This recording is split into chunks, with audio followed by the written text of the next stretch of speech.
ये बाप बेटे का रिश्ता ना दीदी ऐसा होता है, माँ तो बोल देती है ना कि लव यू, बाप बोलता नहीं है, नहीं बोलता, और माँ के लिए बहुत लिखा पढ़ा गया है, बाप के लिए कम लिखा गया है। मैं बाप के लिए 4 लाइन पढ़ता हूं। पिता रोटी है, कपड़ा है, मकान है, पिता नन्हे से परिंदे का बड़ा आसमान है। पिता रोटी है, कपड़ा है, मकान है, पिता नन्हे से परिंदे का बड़ा आसमान है। पिता है तो घर में प्रतिपल राग है, पिता से माँ की चूड़ी, बिंदी और सुहाग है।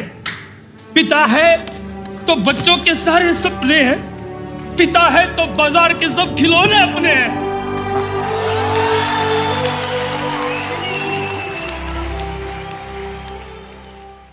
शाम हो गई, अभी तो घूमने चलो ना पापा। चलते चलते थक गई, कंधे पर बिठा लो ना पापा। अंधेरे से तो डर लगता, सीने से लगा लो ना पापा। मम्मी तो हो गई, आप ही सुला लो ना पापा। स्कूल तो पूरा हो गया, कॉलेज जाने दो ना पापा। पाल आज पोस के बड़ा किया, अब जुदा तो मत करो ना पापा। अब डोली में बिठा दिया, आंसू तो मत बहाओ ना पापा। आपकी मुस्कान अच्छी है, मुस्कुराते रहो ना पापा। इस धरती पर बोझ नहीं होती है बेटियाँ, दुनिया को समझाओ ना पापा। दुनिया को समझाओ ना पापा।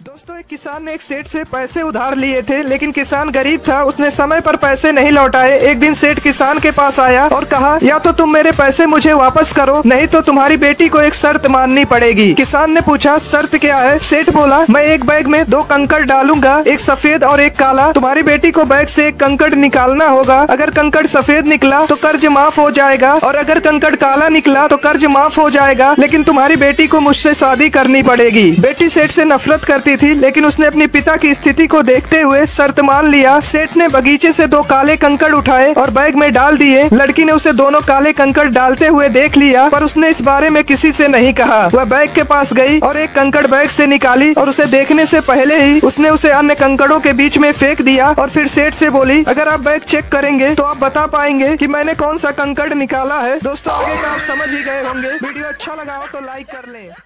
मेरे पापा के पास एक घड़ी थी जो उम्र में मुझसे भी बड़ी थी।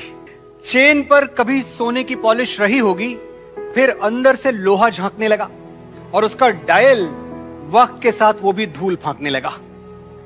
कई बार समझाया, पापा अब तो घड़ी बदल लो, लेकिन हर बार हंस के टाल देते। हद तो मेरे कॉलेज डे में हो गई। पापा वही 20 बरस पुरानी घड़ी कलाई पर पहनकर मेरे कॉलेज आ गए। उस दिन मैं फट पड़ा। पता नहीं आपकी कोई इज्जत है या नहीं, मेरी तो है, उसका ख्याल कर लेते, आज तो घड़ी बदल लेते। पापा ने कुछ कहा नहीं, चुपचाप स्कूटर में किक लगाई और घर चले गए। उसे एक अजीब सा ख्वाब आया। पापा की वही 20 बरस पुरानी घड़ी मेरे सपने में आई और बोल पड़ी, नाराज ना हो बेटा, तेरा वक्त अच्छा रहे इसलिए मेरा बदलना बार बार टलता रहा।